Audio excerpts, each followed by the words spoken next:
Right. Hello and welcome to another Expert Inside interview. My name is John Golden from SalesPOP, online sales magazine, and Pipeliner CRM, joining you as usual from San Diego. And today I'm joined by Darrell Amy, where are you today, Darrell? Well, I'm just outside Little Rock, Arkansas. It's what happens when a Canadian kid marries a Southern girl, right, John? There you go. That's quite a change, but a beautiful part of the world, I believe. For sure. Yeah, absolutely. And Darrell is the author of the book, The Revenue Growth Engine, How to Align Sales and Marketing to Accelerate Growth. So, Darrell, whenever I hear sales and marketing alignment, right, here's my first question. Why are we still talking about it in 2020 and why hasn't it been achieved yet?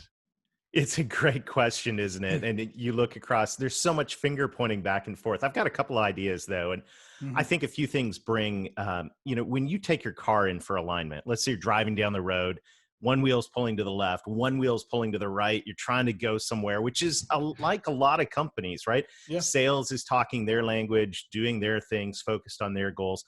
Marketing is doing their things. I've had the privilege of being in both worlds over the past 27 years of my career. And so what I noticed though is when you bring a vehicle into the shop to get aligned, what do? They have a machine and it focuses on one point on the back wall of the shop. And the way we get sales and marketing to an alignment is we get them focused on one thing, and that thing is revenue growth with ideal clients. And so I think a lot of the challenge has been silos, different revenue. You could give all the excuses in the world, but the reality is to get things into alignment, we need them focused on the one thing that matters, and that's driving revenue growth with ideal clients. So I agree with you. It's comical that we're still having this alignment discussion, but I think you can tell whose side someone is on, by the way, whether they call it sales and marketing alignment or marketing and sales alignment. Yeah, no, put their side first. That's very, very true. But the thing is, right, is I think in especially today with all the digital processes and everything, and the way that buyer behavior has changed so much. I mean, it makes no sense. The silo thing makes no sense anymore. And the lines of demarcation make no sense anymore. So what are some of the steps that you can take to start this process of alignment? What are some simple steps to get sales and marketing kind of thinking in the same way? Well, so it's interesting because especially I specialize in the B2B sales space. So in B2B sales, when you identify together, sales and marketing work together to identify who is our ideal client, who is, then we know who our ideal prospect is. Now, the first point of misalignment between marketing and sales is sales going, you never send me enough leads. And then when the leads do come, they go, these leads are garbage, right? So then the marketing people go, you guys are Neanderthals. And the whole thing just goes on and on. Here's the deal. If you know who your ideal client is, then you can know who your ideal prospect is, and you no longer need leads. I don't need leads. I need engagement. I already know who my leads are. They're this body of ideal prospects. And what I need now is engagement. And so in the B2B space, for a lot of companies, and even though I've been involved in the inbound marketing movement since 2013, I look at the B2B space and go, you know what? Inbound marketing is fantastic, but the reality is I already know who I want to engage with. So yes, let's have inbound in place, but for our ideal prospects, let's make sure we have an intentional outbound marketing approach. You would call that an account-based marketing approach that says, let's go after these. And now we can get salespeople calling on these people, marketing, messaging these people and engaging with them. And now we've got alignment. But until you know who your ideal prospect is, sales is going to complain they're not getting enough leads. Marketing is going to complain you never like what we give you. And that clash is going to continue.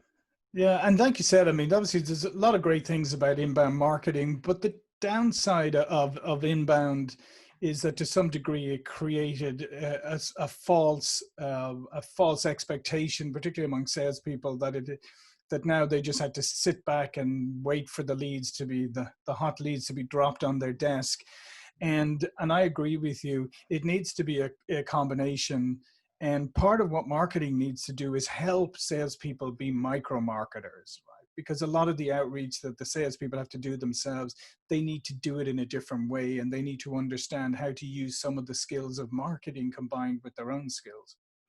Yeah, which brings me to the second point of alignment. And once you know who your ideal client is, then you need to know what your message is. And, I firmly believe, and we say this in Revenue Growth Engine, people don't buy products. They Mm-hmm. never have bought products. They don't buy your services. They buy the outcomes those products and services deliver. So when it comes to whether the sales rep is acting as a micro marketer, whether marketing is Mm-hmm. acting as a macro marketer, whatever, Right. the reality is that what needs to happen is there needs to be a consistent message, and that message needs to lead with outcomes. So it doesn't matter what you sell. Buyers don't buy what you sell, they buy the outcomes. And by the way, as we look at the level shifts that have happened, the changes, C-level Mm-hmm. changes in our marketplace right now, for most companies, the outcomes your buyers want has changed. So this is a Yeah. great time for sales and marketing to get together and go, okay, who is our ideal client? What are the business outcomes that they want? And now we got something to talk about, whether it's in a sales script, whether it's in a blog article, whether it's in a webinar, whether, all of these things should always be aiming at the outcomes that ideal clients want. And we can get alignment by working on that message together. Yeah, and to your point though, as we know, buyers are dynamic. They're not static. They're not static in any way. And your ideal buyer last year may be Mm-hmm. not your ideal buyer this year, or they may have altered. And as you said, the messages that resonate with them now during the tail end of the pandemic or whatever may be very different from messages that resonated with them last year. I mean, for instance, I saw some research a while back where things, we're always talking about selling on value and not price, but things had shifted a lot to price because people were very, very concerned about spending money when they were very uncertain about the future. So you Mm-hmm. had to address that rather than ignore it. But to your point is, you have to keep going back and reevaluating and revalidating who your target customer is and what resonates with them. Yeah, in the absence of value, things are always going to go to price. And even worse, they're not going to go to price. They're just going to go to no decision, like the status quo in the absence of value. And so I think what happened is salespeople were trained a certain way with their product to go, this is the value we deliver. Then we see this huge shift in the outcomes people want. Gartner did a great study about a month ago and showed that B2B buyers at a high level, we used to sell productivity, efficiency, Mm-hmm. Scaling. And now, those same buyers buying the exact same products could be a SaaS product, right? They don't want scale. They want redundancy. They want Mm-hmm. flexibility. They want the ability to drive remote workers, and they want, all of these things. Exact same product, different outcomes. And this is a huge opportunity, I think, right now for companies. Doesn't matter whether you're a huge company or a global 50 company, to get sales and marketing together in the room, which is the first step of the Zoom room, and get them together in the room and go, okay, what do our buyers want? In fact, let's invite some of them in and Yeah. ask them what they want, because this is really, really critical. If we're otherwise, it's just noise, and Mm-hmm. noise.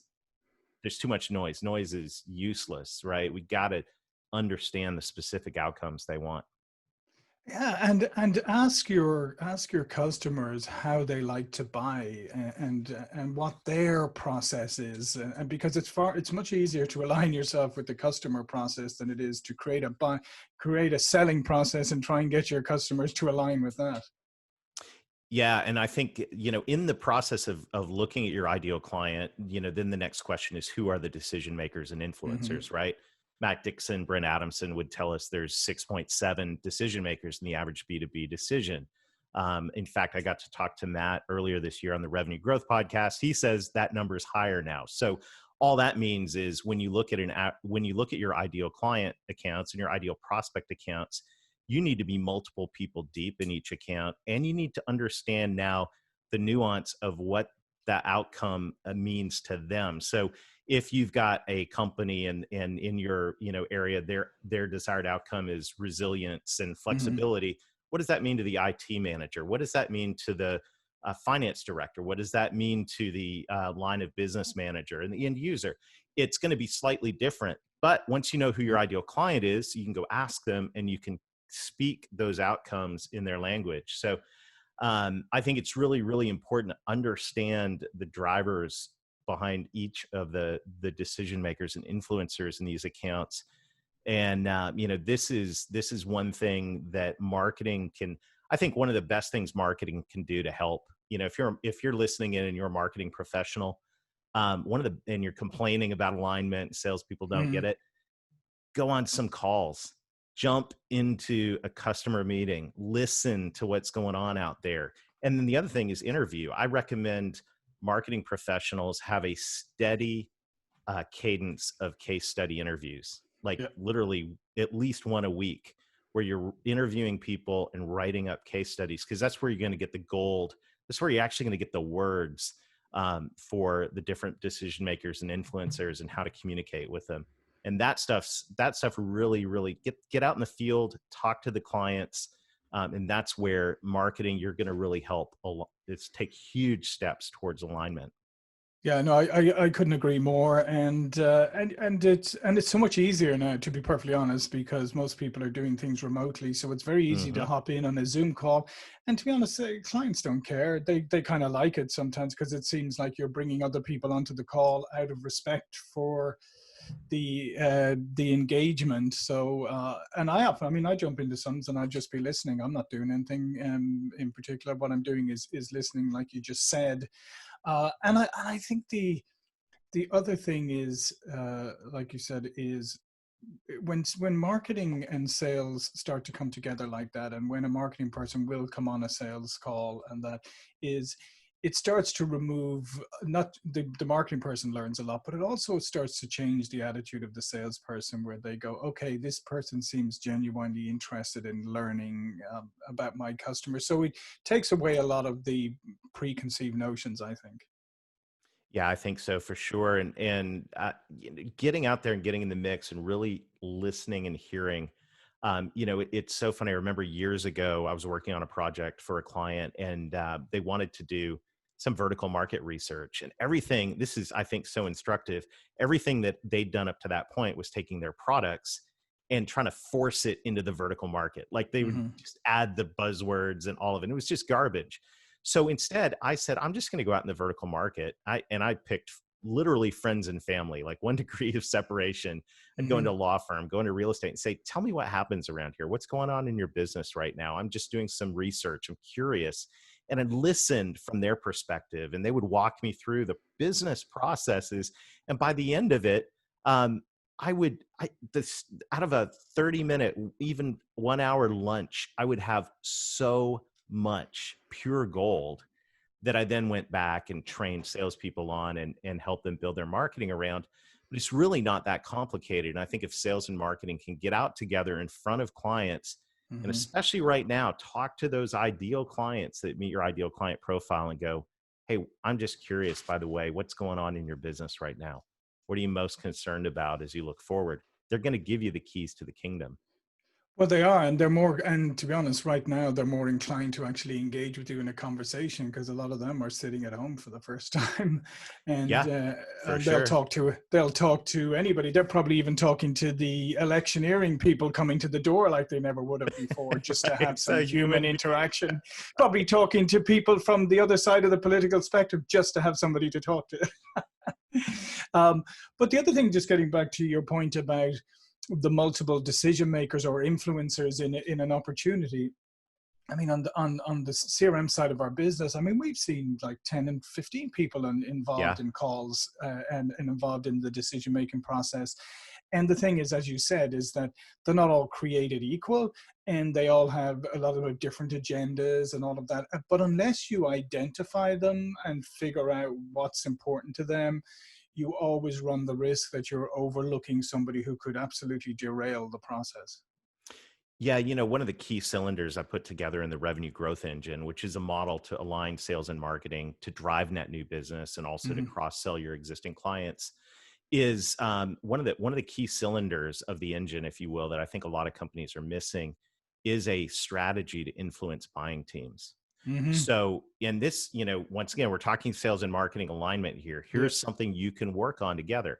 What is your package? What's your shock and awe package that you send to the IT person, to the finance person, to the operations, all these different decision makers that you've identified?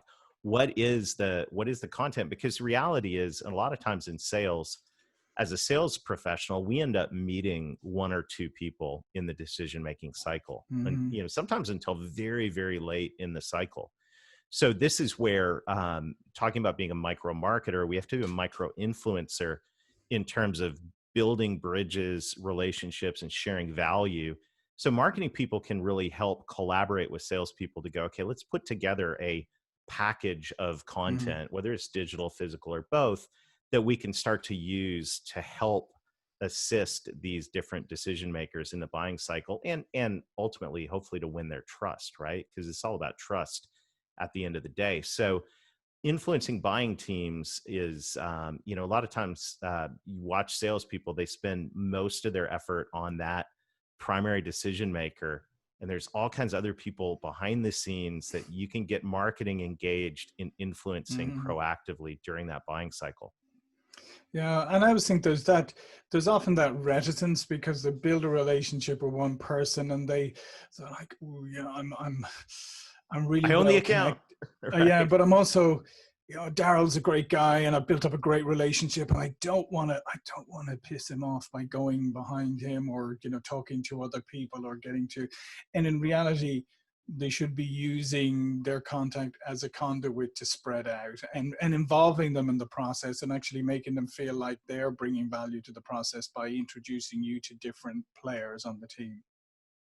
Yeah, absolutely. And regardless of whether that that content comes through your primary Mm-hmm. decision maker, influencer, as conduit to those people, or whether they're just proactively getting stuff from your company. There Yeah. are lots of stealth marketing ways Mm-hmm. to begin to put yourself on their radar. The tools out there to do that right now are astounding.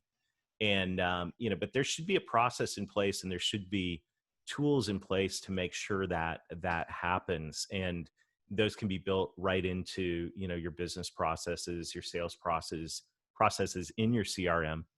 And they need to be available, and sales and marketing people can work together to do that. So this, I think a lot of this mentality is getting sales market, it's kind of this mentality of marketing. You do the front end, Yeah. like you do the front end stuff, and then once it becomes a lead, I got it.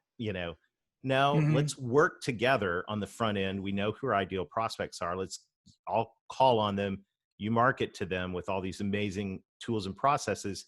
And then throughout the buying cycle, let's work on this together. And once they become a client, even more important, let's work on, it's not just kicking it back to marketing and customer success. It's going in and developing that relationship, because we didn't close a sale, we opened a relationship, and this is the opportunity to grow. Yeah, and I love that. I think that's a really key point for everyone to take away is what you just said. You didn't close a sale, you opened a relationship, because more than ever, the customer experience is so critical. And the problem with customer experience is that it's a continuum, and that if you fall down at any point on it, human beings being human beings, we tend to forget about all the wonderful experiences we have and focus in on that poor one. So if you haven't done a good job of mapping out the customer experience and all the touch points and making sure there is alignment throughout the whole process, and every piece is to the same standard, you run the risk of falling short and undermining yourself. Yeah, no question. I know we're bumping up against our time, but Yeah. when you pick up Revenue Growth Engine, the heart of all of this is really working on creating what we call an ideal client experience. Mm-hmm. Now, knowing what we know about ideal clients, looking at every stage of the buying and client journey and scripting that out, paying very close attention to how we can reduce friction along the way. And sales and marketing can work together to do that. The third point of alignment. Yeah. Absolutely. Listen, Darrell, this is fantastic. The book is Revenue Growth Engine, How to Align Sales and Marketing to Accelerate Growth. And I'm just looking at your site here. You order the book and you get free access to the Revenue Growth Engine Masterclass. You That's got to be do. In good. fact, if you want to take advantage of that, just text the word revenue to 21,000. That's revenue to 21,000. And we'll hook you up with all kinds of tools to help you begin the journey. At the end of the day, my heart is to help great companies grow revenue so they can create more job opportunities and give back to their community. So I want everyone to take advantage of that. And we're here to help any way we can, just revenue to 21,000. And I want to say, John, I really appreciate what's going on with Pipedrive and with all the things that you're doing here at the podcast. It's truly inspirational. It's a great resource to the sales and marketing community. And I just say hats off to it, man. Yeah, listen, thanks very much, Darrell. I really appreciate that. Darrell Amy, and all of Darrell's information will be below this video and links to the book. And congratulations on the book. And I see you've got some great kudos from people like Jeb Blunt and that.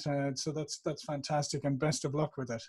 Yeah, thank you, John. Thank you. It's been a total pleasure hanging out with you today. Yeah, of course. Anytime, Darrell. Welcome back anytime.